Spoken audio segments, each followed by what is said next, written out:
요한복음 15장 1절에서 5절 말씀. 나는 참 포도나무요 내 아버지는 농부라. 물은 내게 붙어 있어 열매를 맺지 아니하는 가지는 아버지께서 그것을 제거해 버리시고, 무릇 열매를 맺는 가지는 더 열매를 맺게 하려 하여 그것을 깨끗하게 하시느니라. 너희는 내가 일러준 말로 이미 깨끗하여졌으니 내 안에 거하라. 나도 너희 안에 거하리라.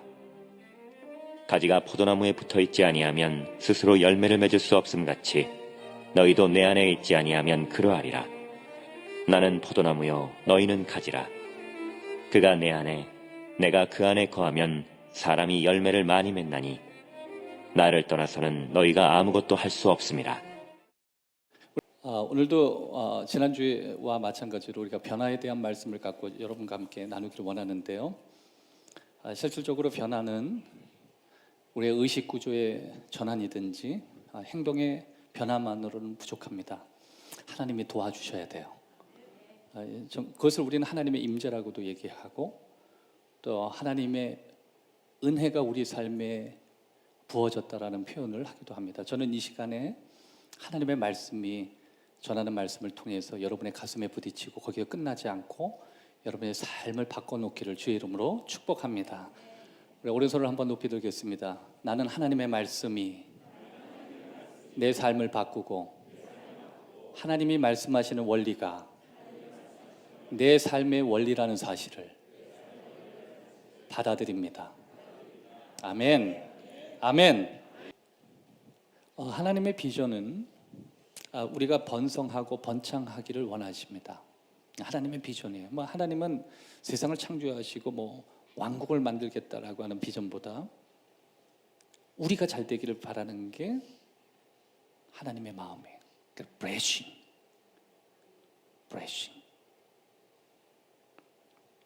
그런데 우리가 번성하고 잘 되는 것은 우연히 되는 게 아니에요. 그리고 우리 스스로가 노력만으로 가능하지 않아요. 그래서 예수님이 너희가 번성하고 잘 되기 위해선 하나님의 초대가 필요하고 그 초대에 대해서 내가 예스 해야 된다.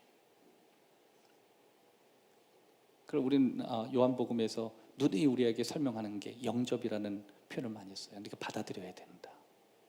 정말 너 인생에 주님이 너의 목자가 되시고 오늘 본문만처럼 포도원의 농부가 되신다는 사실, 너의 삶에 모든 영양소를 붙들고 계시다라고 하는 것을 기꺼이 받아들여야 된다. 우리는 거기에 대해서 주님 그렇게 하겠습니다. 한 번의 결정을 하게 되는 거예요. 주님과의 관계를 이어가겠습니다. 주님과의 관계를 포기하지 않겠습니다. 그 한 번의 결정이에요. 그 한 번의 결정이 우리 삶의 모든 걸 바꾸기 시작해요. 여러분, 변화라는 건 쉬운 게 아니지만 우리가 성장하기 위해 반드시 필요하다는 말씀을 우리 지난주에 나눴습니다. 지난주도 이제 변화에 대한 말씀이죠. 지난주에 변화를 위해서 우리가 해야 될 세 가지의 포괄적인 의미를 우리가 살펴봤어요. 지난주에 우리가 나눴던 첫 번째는 뭔가 변화를 위해서 뭔가 우리가 아무것도 하지 않으면 아무 일도 일어나지 않는가. 두 번째, 우리가 어떤 사건을 통해서 아니면 사건이 일어나기 전에 우리가 변하겠다고 결심하면 변화될 수 있다는 것. 동시에 변하지 않으시는 하나님께 우리의 삶을 의탁하는 것. 이 세 가지가 우리가 변화를 경험할 수 있는 필수 조건이라고 말씀드렸습니다. 오늘 계속 이어가는 말씀 가운데 이전에 우리의 변화를 좀 더 적극적으로 끌어오는 그 방법이 무엇인가에 대해서 예수님이 하셨던 말씀을 토대로 우리가 살펴보기를 원합니다. 특별히 여러분 4절을 여러분이 주목해서 보시기를 바랍니다. 4절 보면 내 안에 거하라, 너희 안에 거하리라, 내가 그 안에 거하면. 거하라, 거하리라, 거하면. 따라합시다. 거하라, 거하리라, 거하면. 이 세 번은 사실 예수님이 우리를 초대하시는 거예요. 예수님은 정말 중요한 부분에 대해서는 세 번을 강조하세요. 베드로를 네가 나를 정말 사랑하느냐라고 물을 때 세 번을 초대하시죠. 그리고 점점 그 초대에 응할 때마다 베드로는 더 깊이 들어가기 시작했어요.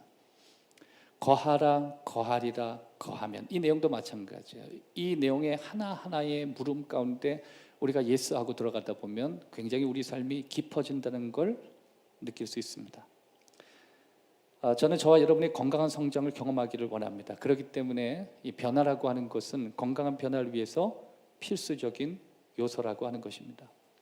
여러분 이렇게 살아가면서 비전 없는 텃밭 보신 적 있어요? 버려진 땅, 텃밭이라고 하는데, 근데 어떤 분들은 텃밭을 놀리지 않고 참 관리를 잘해서 거기에 여러 가지를 심고 밭이 살아나는 경우도 있고, 또 땅을 버리는 사람들도 있죠. 그 좋은 땅을 뭐 놀린다는 표현도 되고 버려둔다는 표현도 되고 방치한다는 표현도 됩니다. 그런데 농사 가운데 정말 힘든 농사가 있어요. 그게 포도 농사래요.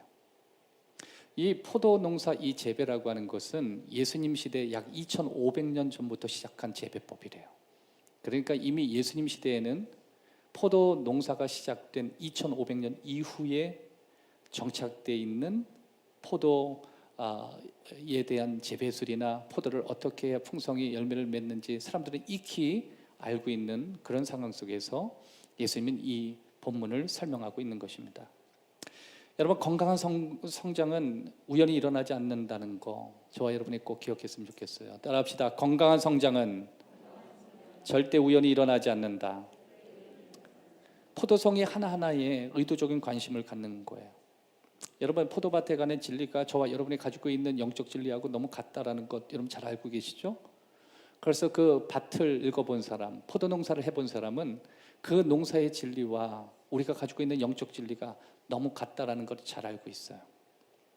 특별히 우리가 예수님을 따르는 입장에서 우리가 영적인 삶에 관해서 목표가 각자 다를 수 있지만 우리의 목표 가운데 하나님이 주시는 새로운 성장에 대한 목표 가운데 우리는 이것저것 의도적인 관심을 가져야 한다는 것입니다. 그래야만 제대로 된 포도를 얻든지, 아니면 얼마 전에 제가 정말 싼 포도를 선물을 받았는데 한 박스 선물을 받았어요. 5kg짜리. 근데 분명히 이제 목사님 세 분이서 이렇게 그 포도 한번 시작해보겠다는 거였어요. 말을 정확히 읽었어야 되는데 시작해보겠다는 건 포도 농사는 어설플 거라는 거거든. 근데 금액까지 나왔어요. 혹시 사시고 싶은 분은 거저 드립니다. 그래서 금액을 보니까 10,000원인가 12,000원. 5kg짜리. 참 제가 순수했구나 이런 생각을 했어요.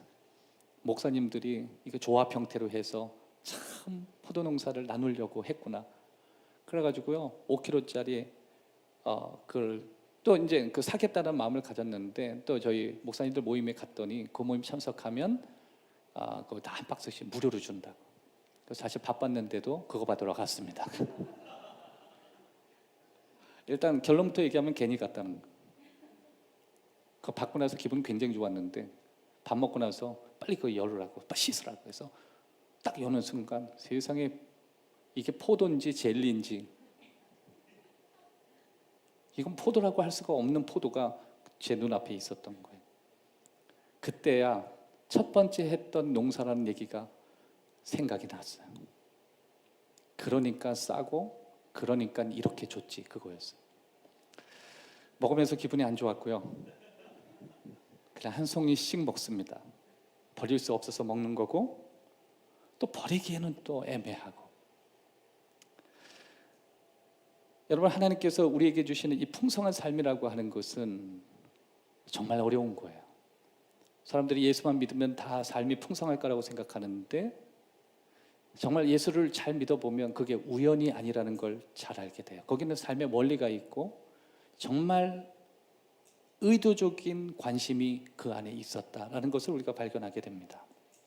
결혼 생활도 마찬가지죠. 여러분, 결혼 생활을 잘 이끌어가는 사람들의 삶의 모습을 보면 그냥 어느 날 우연이 되지 않아요. 그 안엔 의도적인 무언가의 행동과 노력과 뭐 여러 가지가 다 들어갈 수 있다라고 하는 것입니다. 뿐만 아니라 재정적인 어떤 넉넉함을 얻는 부유한 사람들을 보면 우연히 부자가 된 것 같은데, 우리 주위에 우연히 부자라고 고백은 했지만 그 삶에 들어가 보면 결코 우연히 부자가 된 사람은 없어요.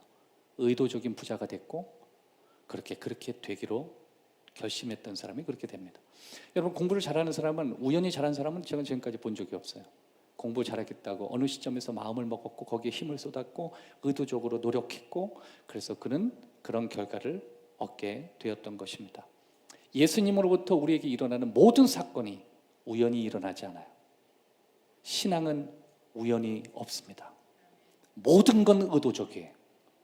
여러분, 저와 여러분은 의도적으로 이곳에 오기를 바라요. 이곳에서 하나님의 말씀을 듣고 여러분의 삶이 바뀌기를 바라요. 이 속에서 하나님의 말씀을 잘 들으려고 하는 의도성 때문에 여러분이 가져왔던 삶의 모든 문제가 말씀 안의 원리 속에 풀어지기를 원합니다. 요한복음 15장을 보시기 위해선 13장부터 17장 이것을 폭넓게 보셔야 됩니다. 왜냐하면 이 말씀은 13장부터 17장 사이에 한 흐름 속에 있는 말씀이기 때문에 그렇습니다. 샌드위치 같은 말씀이에요. 그래서 이 13장부터 17장까지 제가 이것을 다 설명해 드릴 수는 없기 때문에 여러분이 스스로 크게 넘어가시면서 보시면 됩니다. 그 중간에 딱 끼어 있는 말씀이 오늘 이 포도원에 관한 말씀입니다. 그러면 이 말씀은요, 예수님이 하신 말씀이거든요. 누구한테 얘기했냐면 제자들에게 했던 얘기예요. 예수님이 제자들에게 이 중간 부분에 어떤 이야기를 하시냐면 풍성하게 살려면 의도적인 선택이 필요하다, 그 얘기를 하시는 거예요. 너의 믿음이 풍성해지려면 의도적인 믿음이 필요한다. 너가 신앙생활을 제대로 하려면 의도적인 결정도 필요하다. 그러니까 여러분, 신앙생활은 의도성이에요. 그냥 흘러가는 대로 될 대로 되는 그런 것이 아니라 철저히 의도성이에요. 하나님이 우리를 사랑하셨습니다. 의도하시고 사랑하시는 거예요. 저와 여러분을 향해서 계획을 가지고 계세요. 그래서 우리는 언제나 사형리 고백할 때 처음에 전도할 때 이렇게 얘기해요. 하나님은 당신을 향해서 좋은 계획을 가지고 계십니다. 그렇게 얘기해요. 왜냐하면 그 뜻은 뭐냐면 하나님은 당신에게 좋은 의도를 가지고 계십니다. 그래서 하나님께 돌아가면 여러분이 알지 못하는 하나님의 건강한, 저와 여러분이 지금보다 훨씬 풍성한 삶을 살 수 있는 것을 우리들에게 설명하시는 것입니다. 자, 그러면 그런 의도적인 하나님이 우리에게 하시는 강조점이 뭐냐? 연결되라고 하는 거예요. 연결된 삶이에요.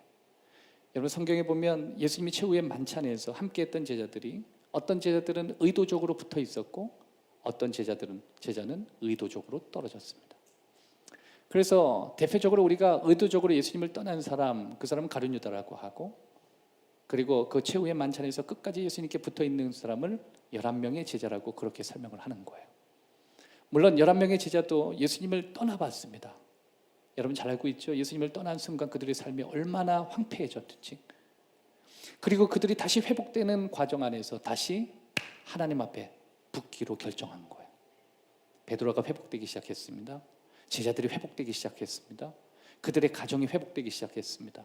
그들의 주변이 회복되기 시작했어요. 커넥트, 붙어지는 거예요. 여러분, 지금 내가 예수님을 너무 멀리 떠나서도 괜찮아요. 다시 돌아가면 돼요. 예수님께 다시 붙어있기로 결심하면 돼요. 조금씩 회복이 일어나게 되는 것입니다.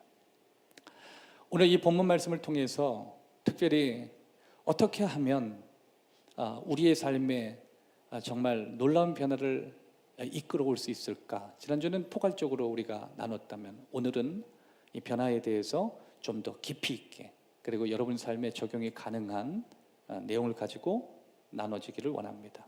자, 첫 번째, 연결됨이라고 하는 것은 삶의 풍요롭고 알찬 변화를 가져오게 됩니다.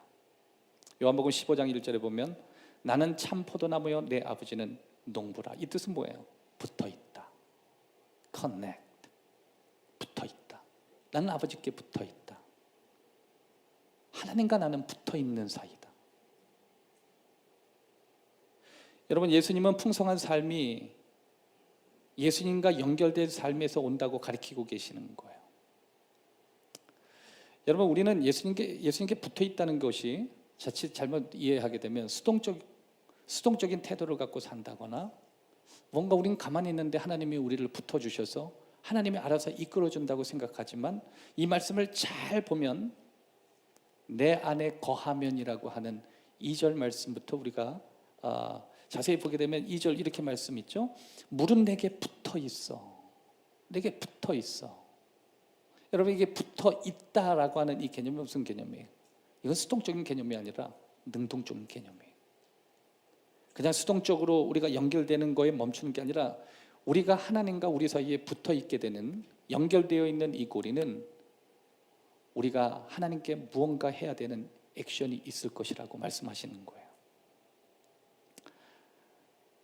여기서 우리는 머무르기로 선택해야 된다는 거예요. 우리가 하나님께 붙어 있기로 선택해야 된다는 거예요. 따라합시다. 하나님께 머무르기로 선택해야만 한다. 여러분, 이 머무르다라고 하는 것이 이제 4절에 다른 표현이 나오는데 거한다는 표현이에요. 그러니까 붙어 있다, 거한다, 다 같은 표현이에요. 근데 영어적으로 이렇게 보면 좀 다르게 표현되는데 이 거한다는 표현은 remain이라고 하는 단어로 되어 있어요.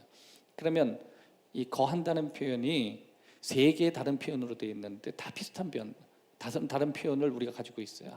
이 거한다는 개념은 머무르긴 머무르는데 참고 견디다는 개념이 같이 붙어 있어요.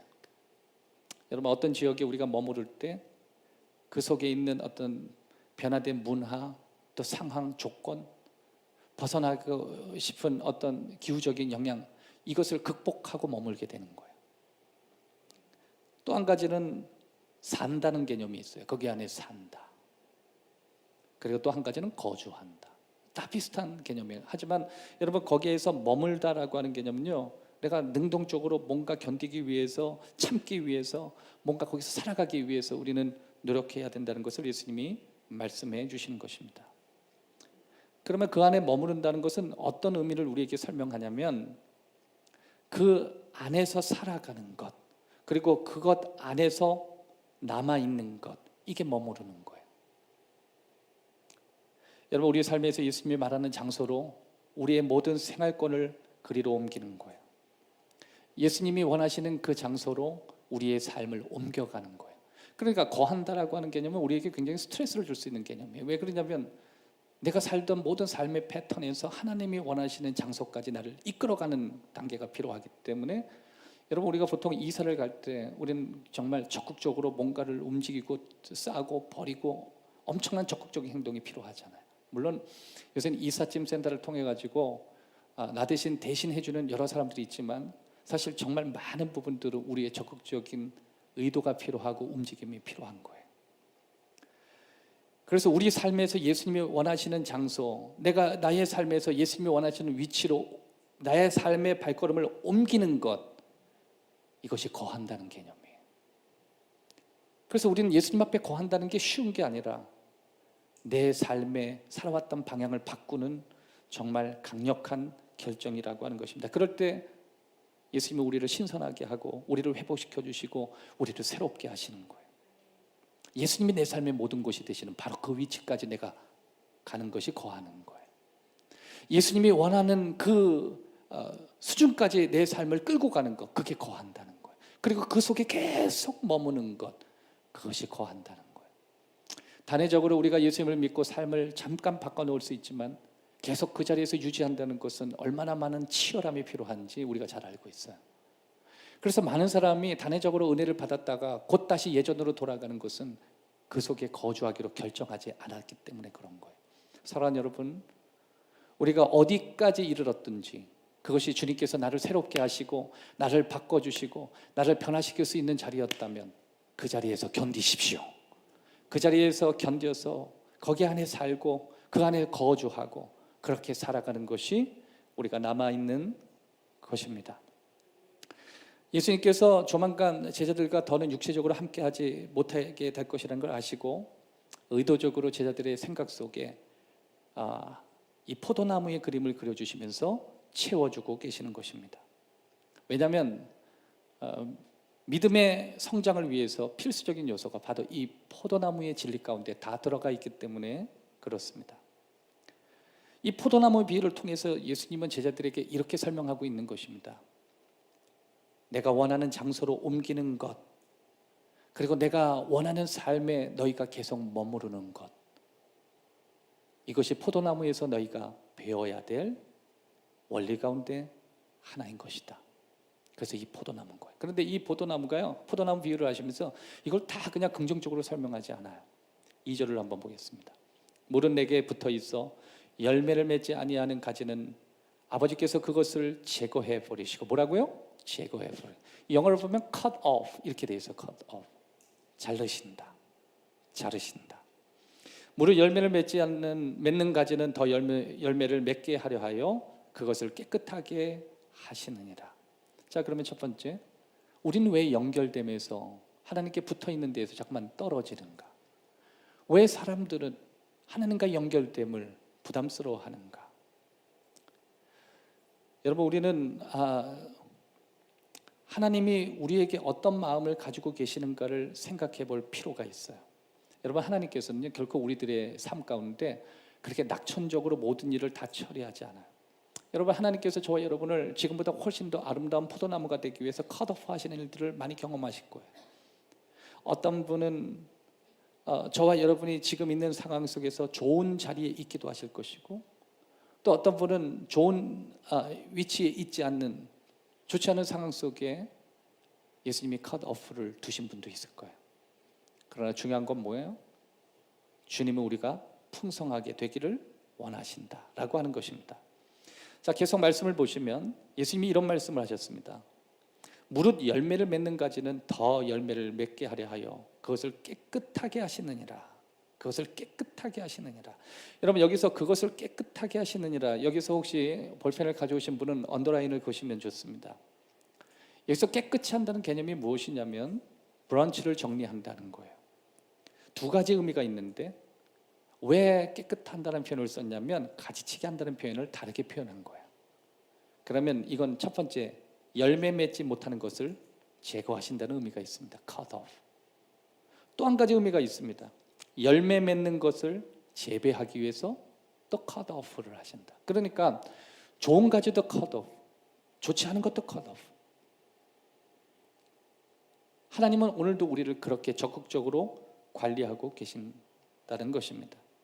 여러분, 이게 포도농사를 잘 하시는 분들 제가 찾아보니까 포도나무가 잘 열매를 맺으려면요, 밑둥까지 잘라야 돼요. 그러니까 나무를 해하지 않는 선 안에서 정말 밑둥까지 가지치기를 잘 하면 풍성한 열매를 맺을 수 있다. 그걸 뭐라 그러냐면 깨끗하게 된다, 그거예요. 성장 잘 못하는 것도 잘라내고, 그리고 성장 잘하는 나무도 더욱 성장하기 위해서 컷오프를 하는 거예요. 그 뜻은 오늘 저와 여러분의 삶 속에 뭔가 잘라져 나가고 뭔가 제거되고 뭔가 빼앗기는 것이 하나님의 인도하심일 수 있다라고 하는 거예요. 사랑하는 여러분, 가끔 가지치기는 가혹해 보이거든요. 근데 여러분 그거 아세요? 가지치기가 밑둥까지 하지만 그렇게 잘 되면요, 포도나무는요 아주 빨리 자라는 나무 가운데 하나고, 또 그 나무가 잘 기르면 4m까지도 자랄 수 있는 나무입니다. 그런데 이게 가지가 괜히 길어지면 열매가 가져가야 될 당도를 가지들이 다 빼앗아 가는 거예요.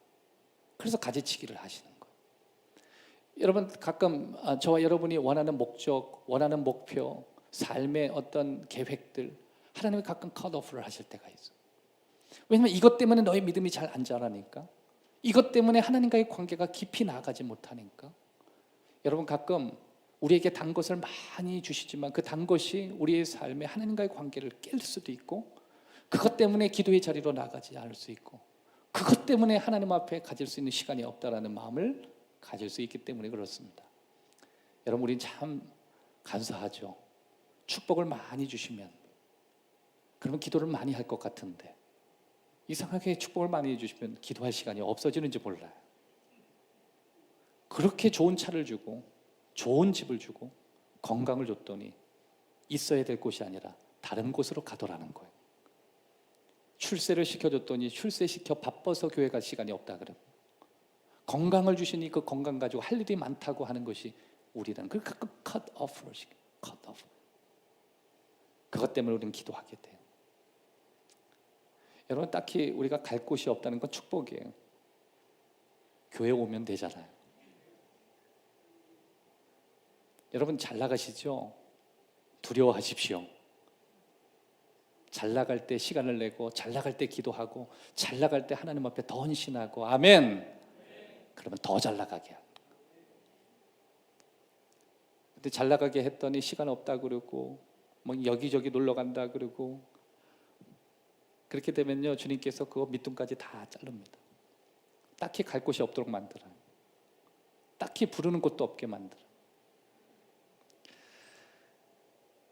우리의 성취와 우리의 목적과 우리의 능력을 제한하실 때가 있어요. 그래서 우리는 그때가 우리 삶에 일어나도 우리는 하나님을 원망하지 않아요. 왜 그러냐면 우리 삶에 새로운 계획들이 들어올 거거든요. 하나님이 우리 삶에 밑둥을 자를 땐 죽이려고 자르는 게 아니라 열매 맺기 위해서 자르시는 거예요. 그때 우리는 기다리는 거예요. 무슨 계획이 있을 것이다. 그 계획은 좋을 것이다. 바람직할 것이다. 풍성할 것이다. 지금보다 훨씬 나을 것이다. 마귀는요, 언제나 우리의 삶에 하나님이 투쟁하게 하고 어렵게 하고 실망하게 하고 온갖 것들로 우리를 막 미치게 만들어요. 그게 마귀예요. 하나님 앞에 집중하도록 만들지를 않아요. 하나님 앞에 나아가도록 만들지 않아요. 그럴 때 어느 순간 우리 눈앞에 있는 현실을 하나님이 싹 컷오프를 시켜버리고 하나님 말씀 앞에 집중하는 새로운 삶의 패턴으로 바꾸실 때가 있어요. 들리지 않던 말씀이 들리기 시작해요.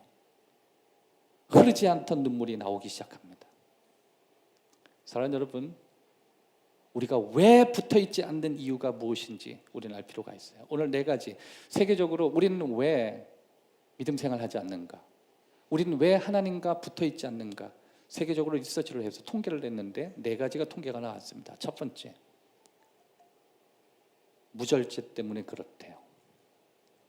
이 무절제라고 하는 것은 여유가 없다는 걸 얘기하는 거예요.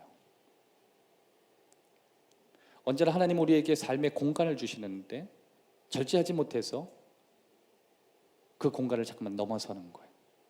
그래서 여러분, 이 무절제성을 가지고 있는 사람들이 항상 하는 말이 있대요.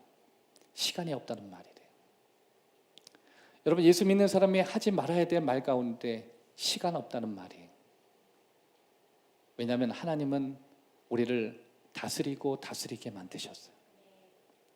굳이 무절제라는 말 말고 다른 말로 표현을 하면 여백이 없다. 내 인생에 공간이 없다. 여러분, 어떤 사람은 뭔가 바쁘긴 한데 스피드하게 살긴 사는데 삶의 여유가 없는 거예요. 공간에 아무것도 없는 거예요. 그냥 분주하기만 한 거예요. 여러분, 성경에 보면 마르다와 마리아가 나오죠. 어떤 사람은 마리아와 마르다가 행하는 일 때문에 얘기해요. 어떤 사람은 말씀 듣는 시간에 하나님 예수님 앞에 있고, 또 언니였던 마르다는 주방에서 일하고, 그래서 어떤 사람은 그렇게 얘기해요. 주방에서 일하는 건 하나님이 원하지 않는다. 그럼 밥은 누가 먹여줘? 여러분, 오늘 점심 맛있게 차리는데 지금 일부 예배 드리고 다 거기서 식당 봉사하시는 분들이 그런 밥 얘기하는 게 아니에요. 마리아는 주님을 향해서 자기의 시간을 공백을 여백을 가지고 있었다는 거예요. 너는 여백이 없다는 거예요.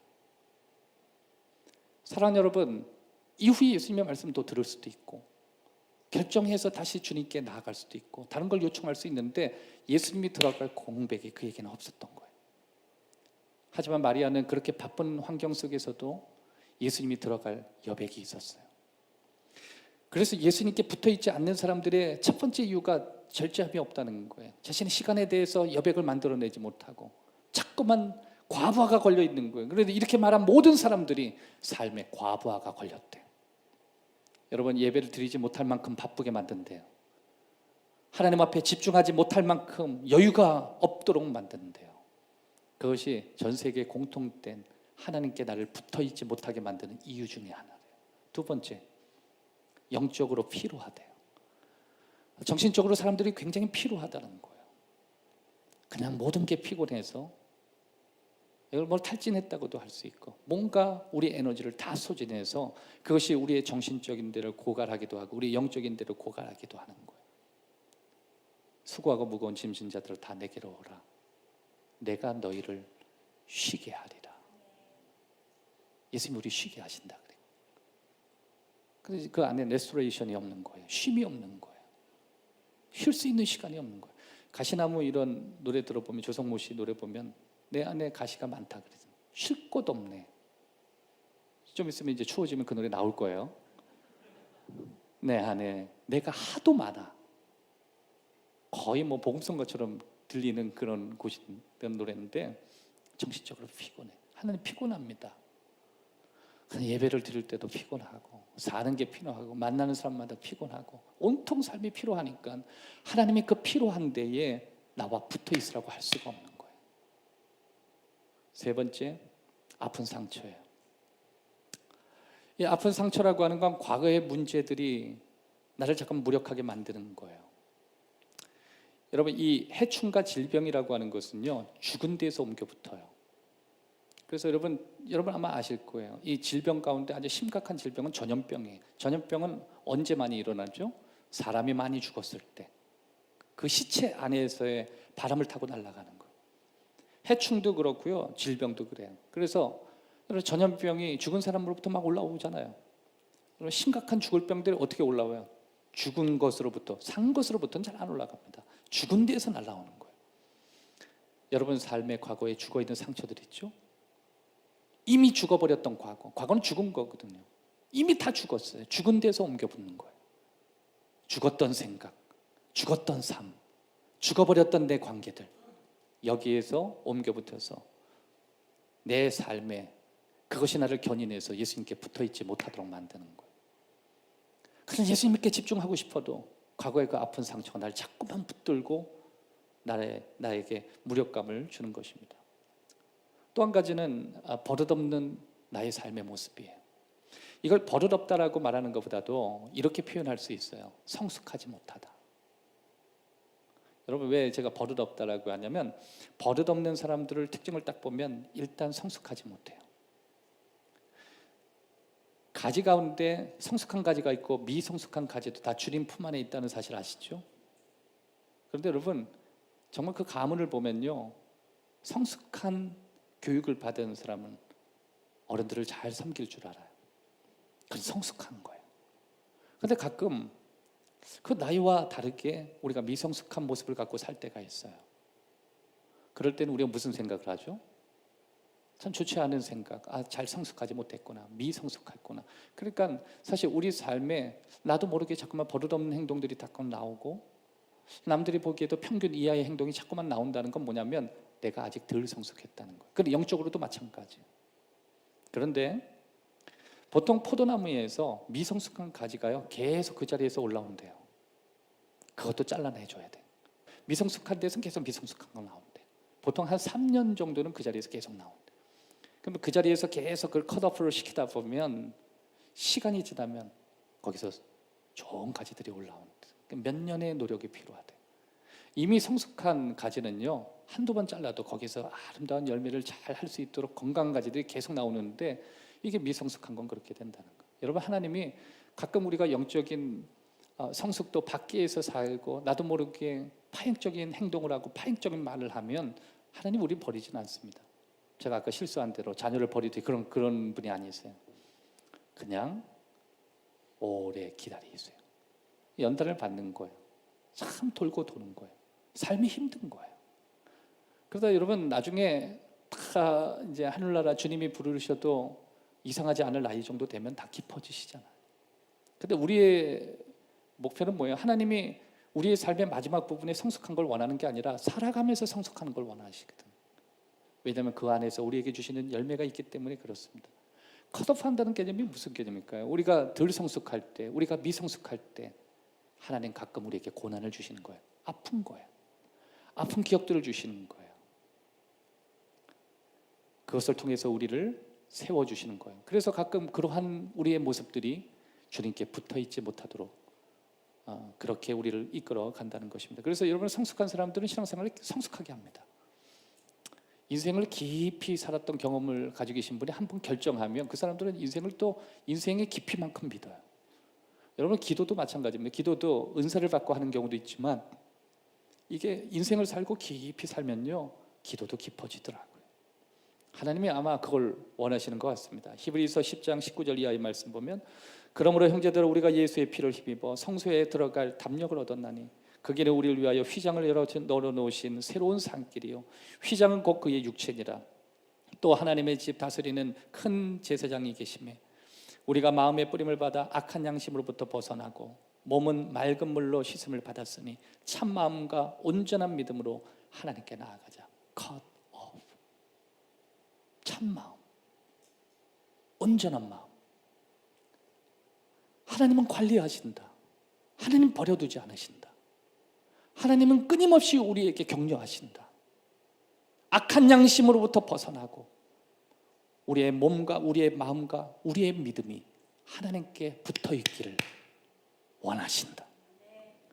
히브리서 10장 23절 20에서 25절까지의 말씀은 또 약속하신 이는 믿으시니 우리가 믿는 도리의 소망을 움직이지 말며 굳게 잡고 서로 돌아보아 사랑과 선행을 격려하며 모이기를 피하는 어떤 사람의 습관과 같이 하지 말고 오직 권하여 그날이 가까움을 볼수록 더욱 그리하자.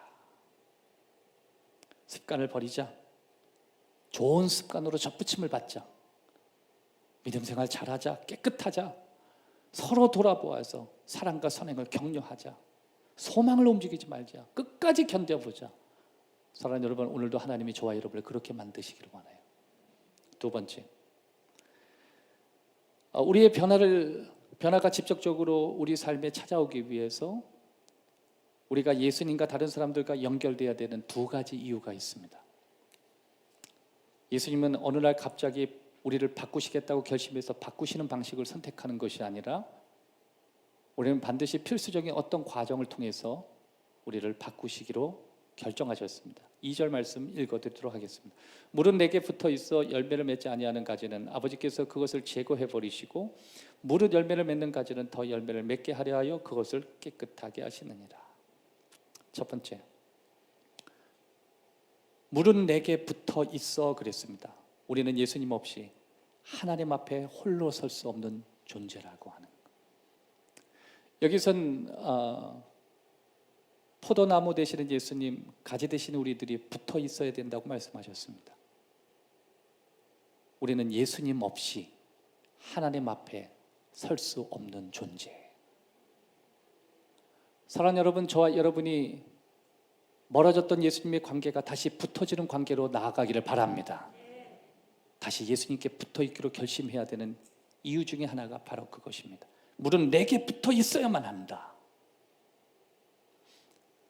나를 패싱하고 하나님 앞에 나아갈 수 없다. 그래서 우리는 그렇게 예수님 부르는. 앞서 이 말씀을 전하기 전에 여러분에게 무릎을 꿇고 주님과의 관계의 복원을 위해서 기도하라고 하신 것도 바로 이런 부분이었습니다. 예수님을 통해서만이 갈 수 있어요. 어떤 사람도 하나님 앞에 바로 설 수 없습니다. 우리는 정말 예수님을 통해서만 나아갈 수 있어요. 사랑하는 여러분, 우리가 예수 그리스도를 떠나서 살 수 있다는 생각은 잠시라도 해서는 안 돼요. 우리는 어떤 순간에도 예수님을 떠나서는 살 수 없고, 예수님은 내게 생명을 주시는 분이시고 그 생명을 유지하실 수 있는 분이다. 우리는 그걸 믿어야 돼요. 그래서 우리는 예수님 앞에 뿌리를 내리기 위해서 우리는 견디고 거주하고 살아가야 돼요. 여러분, 그렇게 뿌리를 깊이 내리는 포도나무는요, 진짜 훌륭한 나무들은 100년까지 열매를 맺는데. 두 번째, 우리는 세상에서 다른 사람 없이 혼자 있을 수 없다라는 사실을 기억해야 돼요.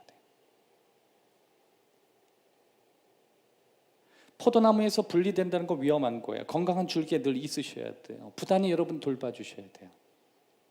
여러분, 건강한 교회를 등록하셔서 거기에 신앙생활 잘 하십시오. 여러분이 한두 번 보이지 않으면 여러분에게 콜이 갈 수 있는 교회로 다니십시오. 왜 오지 않는지, 어디가 아픈지. 건강한 돌봄이에요.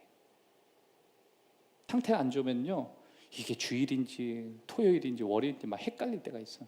비행기가 막 공회전이 막 돌기 시작하면 이게 천장인지 하늘인지 막 땅인지 헷갈리게 되잖아요. 우리가 약한 존재이기 때문에 그런 거거든요. 그래서 우리는 주변 사람들이 필요한 거예요. 믿음의 형제들이 필요한 거예요. 잘 믿고 있는 형제들이 필요한 거예요. 내가 따르는 기도가 나오지 않을 때 기도 더 많이 하는 사람이 필요한 거예요. 내가 때로는 기도를 많이 해서 그 사람을 위해서 기도하면 되니까 그런 사람들의 도움이 필요한 것입니다. 포도나무에서 분리되면 안 돼요. 우리는 다 포도나무 안에 붙어있는 가지예요. 부단한 돌봄이 필요해요. 주님이 여러분을 사랑하십니다. 아멘. 우리는 우리의 변화를 이끌기 위한 장소와 공간이 필요합니다. 이건 아주 중요한데요. 4절 5절 말씀을 제가 읽겠습니다. 내 안에 거하라 나도 너희 안에 거하리라. 가지가 포도나무에 붙어 있지 아니하면 스스로 열매를 맺을 수 없음 같이 너희도 내 안에 있지 아니하면 그리하리라. 나는 포도나무여 너희는 가지라. 그가 내 안에 내가 그 안에 거하면 사람이 열매를 많이 맺나니 나를 떠나서는 너희가 아무것도 할 수 없습니다. 거하라, 거하리라, 거하면. 여러분 이 세 번의 초대가 우리에게 주는 또 다른 붙어 있으라고 하는 말씀과 더불어 우리에겐 필요한 장소와 공간이 있어야 된다는 걸 가르쳐 주시는 거예요. 우리가 거할 곳, 주님이 거하실 곳. 그러면 이 거한다는 의미가 구체적으로 뭐냐? 이 거한다라고 하는 것은 내 안에 거하고 내 말이 거하고 그분이 거하고, 이것은 그분이 하나님의 아들이심을 믿는 거예요. 거한다는 것은 그분을 나의 주님으로 영접하는 거예요. 거한다는 것은 하나님이 말씀하시는 그 내용을 내 삶에서 실천하는 거예요. 거한다는 것은 내가 지속적으로 하나님의 말씀을 계속 믿기로 선택하는 거예요. 거한다는 것은 예수님을 믿는 같은 믿음을 가지고 살아가는 주변에 있는 형제와 자매들에게 사랑 가운데 관계를 맺어가는 거예요. 브런치. 여러분 행동은 어느 시점에 단 한 번의 결정으로 시작되지만 거한다라고 하는 단어는 장기간의 이야기예요. 내가 예수님께 붙어있기로 결정하는 건 한 번의 사건으로 바뀌지만 이제 내 삶이 풍성하게 되는 사건은 정말 오랜 시간이 걸려요. 그래서 가끔 어떤 사람들은 내가 예수를 믿었는데 당장 내 사업이 잘 되고, 내가 예수를 믿었는데 왜 환경이 잘 되고, 내가 예수를 믿었는데 왜 관계가 풀어지고, 왜 한 번에 다 안 됩니까? 그런 건 없어요. 없어요. 예수님 말씀하셨잖아요. 거한다고. 이 거주한다는 것은 여러분 그냥 숙박을 한다는 게 아니에요. 오래 거한다는 거예요. 시간이 걸린다는 거예요. 여러분 예수 믿고 나서 어떤 사람은 10년이 걸리기도 해요. 어떤 사람은 예수 믿고 나서 발전 속도가 빨라가지고 아까처럼 막 열매를 맺지만 진짜 포도나무는요 시간이 걸려서 맺어지는 거예요. 예수님이 왜 많은 나무 가운데 포도나무를 선택했는가 생각해야 돼요. 신앙은 정말 시간이 필요하다. 여러분 갑자기 믿는 어떤 단회적인 믿음을 갖고 주님은 우리에게 그걸 원하지 않았어요. 그냥 믿으라고 하셨어요. 시간이 걸려도 괜찮아. 믿음이 점진적으로 가도 괜찮아. 남들은 금방금방 풍성하는데 너는 잠깐만 컷오프 당해도 괜찮아. 사랑해도 컷오프고 네가 잘못 가도 컷오프야. 어차피 너를 사랑하니까. 문제는 버려두는 거예요. 의도성을 잃어버리는 거예요.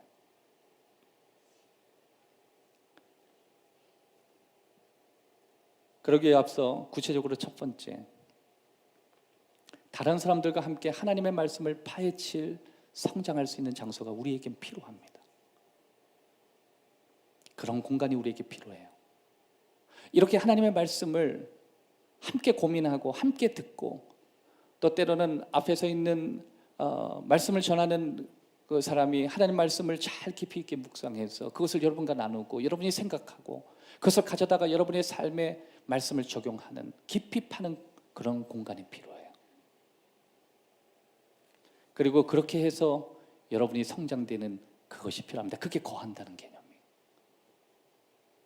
우리가 변화되기 위해서 두 번째, 자주 우리가 보여줄 수 있는 공적인 장소가 우리에겐 필요합니다. 포도나무라고 할 때 이 나무는 프라이버트한 게 아니에요. 이거는 공적인 거예요. 퍼블릭한 거예요. 여러분 사람은 사적인 공간에서 성장하지 않아요. 사람은 공적인 공간에서 그런 거예요. 왜 어린아이가 자꾸만 직장생활을 하고, 왜 사업을 자꾸만 해보고, 왜 공개적인 자리에 자신의 신분에 걸맞게 옷을 입고 행동하고 말하는 사람과 자꾸만 만나야 되냐면, 사람의 성장은 공적인 데에서 일어나는 거예요. 우리의 변화는 공적인 공간에 자주 보여줄 수 있는 공간이 우리에게 확보돼야 돼요.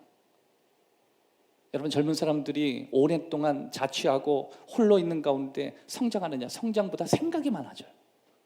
그런데 젊은 사람이 어느 순간 옷을 갈아입기 시작합니다. 유니폼을 입기 시작해요. 규율을 지키기 시작해요. 자신이 원하는 저항에 부딪히면서 그것을 순응하면서 걸어가기 시작해요. 자주 보여지는 공적인 자리에서 그가 커가는 거예요. 여러분, 여러분의 가정에서도 여러분에게 축복이 있을 수 있고 주님의 음성을 들을 수도 있고 여러분이 성장할 수도 있지만 진짜 성장은 공적인 공간에 여러분의 모습을 보여줄 때. 세 번째, 삶의 현실 가운데 같은 삶의 현실을 보더라도 차이를 만들어낼 수 있는 친구들과 관계를 열어가십시오. 친구라고 다 같은 친구가 아니죠. 우리는 일평생 엔조이할 수 있는 친구들을 많이 둬요. 여러분, 그것도 필요하죠. 그냥 편하게 만날 수 있는 친구, 또 취미생활을 같이 할 수 있는 친구. 그러나 그것만을 가지고 내 인생을 만들기에는 내 인생이 너무 소중해요. 우린 주님 앞에 붙어 있기를 원해요. 그래서 우리 주위에 이런 환경에서, 저런 상황에서 예수님께 붙어 있으려고 하는 그 믿음을 가지고 있는 형제와 자매와 관계를 조금씩 늘려가는 거예요. 그래서 여러분, 진짜 진정한 관계는 꼬셔서 안 돼요. 밥으로도 안 돼요. 물론 그건 도구가 될 수 있지만 진짜 믿음의 친구들은 같은 현실을 놓고도 삶을 다르게 가져올 수 있는 관점이 있어야 내가 그 친구에게 다가가게 돼요. 마지막 네 번째, 하나님께서 우리에게 주신 은사 그리고 내게 주신 재능을 사용할 수 있는 위치와 장소 속에 나를 둬야 돼요. 그래야 내가 변화가 일어나요. 여러분, 우리에게 주신 은사는 오래 못 갑니다. 내가 가지고 있는 모든 재능들을 다 쇠약해져요. 꽃은 시들어요. 풀은 말라요. 그러니까 그렇지 않는 것은 하나님과 붙어있는 모든 것은 다 새로워지는데 그것 말고는 다 사라져요. 뭐 정신도 흐릿해지고 몸도 막 시들시들거리고. 그래서 우리는 우리의 목표 가운데 하나님의 내 인생에 주신 모든 재능과 놀라운 은혜들을 하나님 다 소진할 수 있도록 도와주십시오. 여러분, 건강은 가만히 있는다고 지켜줄 것도 아니에요. 제가 지난번에 엔트로피의 법칙 말씀드렸죠. 가만둬도 좋지 않아진다. 내버려두면 망가진다. 세상의 법칙이에요. 여러분, 가만히 있는다고 건강해질 것 같으면 누워서 지내죠. 그런데 누워서 지내보세요. 온몸이 망가지잖아요. 가만히 있으면 믿음이 자랄 것 같죠. 믿음이 더 도태돼요. 중립은 없어요. 그냥 내가 후퇴된 거예요. 그래서 사실 이 세상의 신앙생활을 다 힘겹게 하는 거예요. 그래서 언제 끝나요? 주님이 오셔서 갚아주면서 끝나는 거예요. 붙어 있기 위해서. 여러분, 붙어 있는 게 힘들어요. 여러분, 신앙생활하는데 얼마나 힘들어요. 사는 것도 힘든데 거기에 신앙까지 얹어주니까 얼마나 더 힘들어요. 그러니까 우리에게는 갚아주시잖아요. 따라합시다. 하나님이 갚아주신다. 누누이 말씀해 주시잖아요. 갚아준다. 상도 준다. 면류관도 있다. 나 어릴 때는 면류관 준다 그래서 이거 나는 막 고민했어요. 전도 몇 번 하고 그러면 면류관 계속 하면 못 꺾이겠다 이런 생각도 했거든. 뭐 준대 자꾸만. 여러분, 우리는 주님께 붙어 있어야 돼. 그리고 나 혼자 있을 수 없다는 그 이유 하나. 우린 주님이 필요하다는 거. 그리고 우리에게 공간이 너무너무 필요하다는 거. 그것만 붙들고 살면요, 우리 삶에 깊은 변화가 시작될 거예요. 그리고 정말 저와 여러분이 원하는 하나님의 말씀이 내 삶을 바꿨고 내 가정을 바꿨고 내가 살아왔던 삶을 다 바꿨다는 간증을 하게 되실 거예요. 그리고 내가 잘 살았다. 이제 내 삶이 충분히 의미가 있다. 이렇게 승리하는 저와 여러분 되시길 주의 이름으로 축복합니다. 좋으신 아버지, 오늘 이곳에 주님이 함께해 주셔서 거칠게 살아왔던 우리 삶을 어루만져 주시고 나를 위하시고 정말 나를 위하시는 주님을 만나기를 기도합니다. 우리가 주님 앞에 바르게 살지 못해도 잘라내시고 열심히 달려도 또 잘라내시는 주님, 우린 정말 주님이 필요합니다. 주님, 내 가정도 내 삶도 내가 어려울 때도 내가 잘 나갈 때도 우린 주님을 떠나선 살 수가 없습니다. 오늘 이곳에 참여한 모든 사랑하는 검단 행복한 교회 가족들 모든 고백이 그 고백에 있기를 기도합니다. 예수 그리스도의 이름으로 기도하옵나이다.